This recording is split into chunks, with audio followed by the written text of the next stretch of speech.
When you tap an emoji on your phone has to transmit that touch into an electrical signal. So it has to sense exactly where you touched it. How does your phone do that? Underneath the glass surface of your phone are tiny pieces of a conducting material called indium tin oxide. There are two interlocked layers of these tiny conductors called electrodes, which are arranged in a diamond grid with each diamond spaced about 5 millimeters apart, totaling over 300 diamonds on most screens. Your phone keeps these electrodes at a set voltage.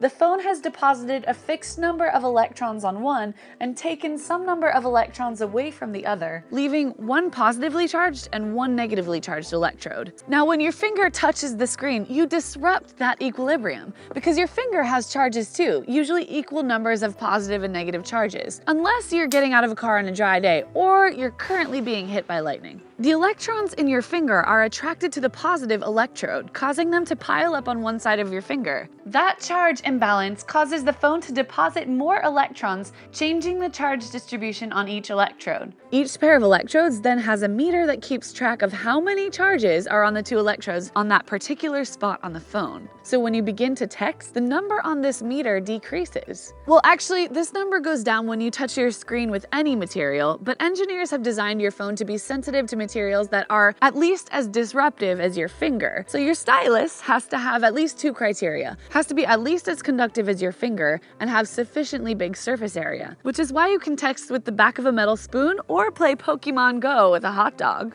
But you can't text with wool gloves, which aren't conductive enough, or with a metal safety pin, which doesn't have a big enough area. But what is physically going on? The meters on your touchscreen are connected to a complicated circuit made of resistors, capacitors, and transistors. When the meter goes down enough, it triggers a current to this circuit. The circuit manipulates that current into a new pattern, big and small pulses of electrical voltage. Engineers refer to the high voltage as a 1 and the low voltage as a 0. So those binary numbers are just a shorthand that mean high and low pulses of voltage. It's really all just electronics. Once the chip receives the digital signal from the touchscreen, its transistors then manipulate that into the poop emoji signal. The emoji is expressed in a series of 32 pulses of voltage, or 32 bits. 111100001100111111001001010101010101. That's the poop emoji in binary. So then that binary goes out to the chip, which has its own binary to human language dictionary, known as Unicode.